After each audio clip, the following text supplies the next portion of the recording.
Hey, what's up mga katrops? Kumusta kayo? Welcome back dito sa ating channel. Tara magkwentuhan.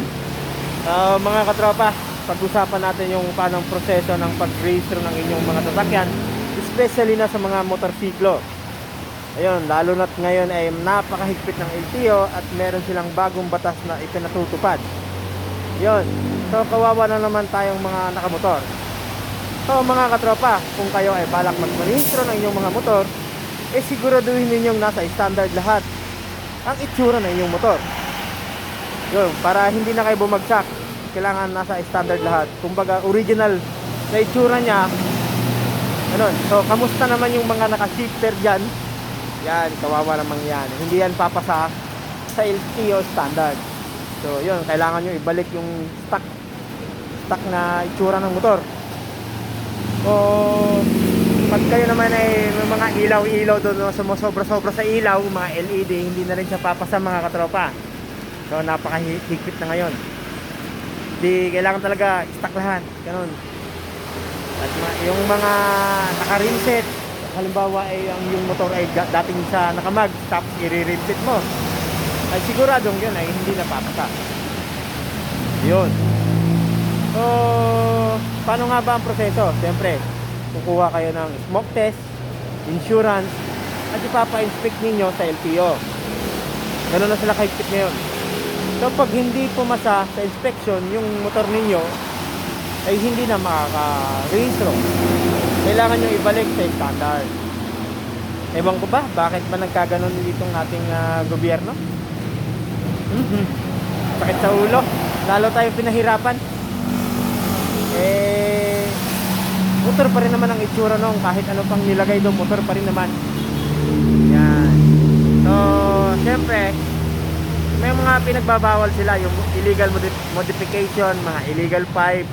Yun, sigurado hindi napapasa yun sa LTO. Saklap, di ba mga katropa? Paano na yung motor ko? Forma-forma na yun. Kaso hindi ko may rehistro. Wala na yung mga original parts nun eh. Naibenta ko na rin. Paano na yung motor ko? Hindi ko na mapaparehistro. Ay nako mga katropa. So kung kayo mga katropa, ito ang tips ko. Pupunta kayo sa LTO, talagang siguraduhin ninyo na nasa standard ang lahat. Oo, tama mga katropa. So ipinagbabawal din yung mga sobra-sobra na ilaw, at yung iba't ibang kulay. At lalong-lalo na yung sa mga naka-decals na naka-full body decals na hindi mo na malaman kung ano talaga ang kulay niya, bawal na rin yun sa LTO mga katropa. Oo, pinagbabawal din yung mga example, yung park light mo ay ang original na ilaw niya ay dilaw, gagawin mong pula, bawal na yun mga katropa. Oo, maaari tayong mahuli o magkaroon ng violation dahil sa mga ilaw-ilaw lang. One time mga katropa, ako'y napadaan sa Mindoro. So minsan na rin ako nakita doon dahil sa mga ilaw na inilagay ko sa motor. Talagang pinapaklas sa akin yung mga nakakabit na ilaw. Kahit sabihin ko na may sariling switch, ipinagbabawal sa kanila yon doon sa batas ng Mindoro. Yun, di pupunta tayo sa talaga. Kung gusto nating may registro yung ating sasakyan, no choice tayo kung hindi ibalik talaga sa lahat sa dating itsura. Yun, ayun mga katrop, sana ako ay nakapagbigay sa inyo ng konting idea at kaalaman tungkol sa mga buhay-buhay natin habang gamit natin ang ating mga sasakyan, lalong-lalo na sa mga kagulong natin dyan. Ayun mga katrop. Ang proseso naman ng kung kayo ay baguhan pa sa pagpaparehistro, magpapa-smoke test kayo, kukuha ng insurance, at ipapa-inspect ninyo sa LTO lahat. Kailangan gumagana ang signal light, park light, busina, yun, brake light, kailangan kompleto yon at original lahat ng nakakabit doon. Hindi pwedeng ibang ilaw. Ganun mga katropa.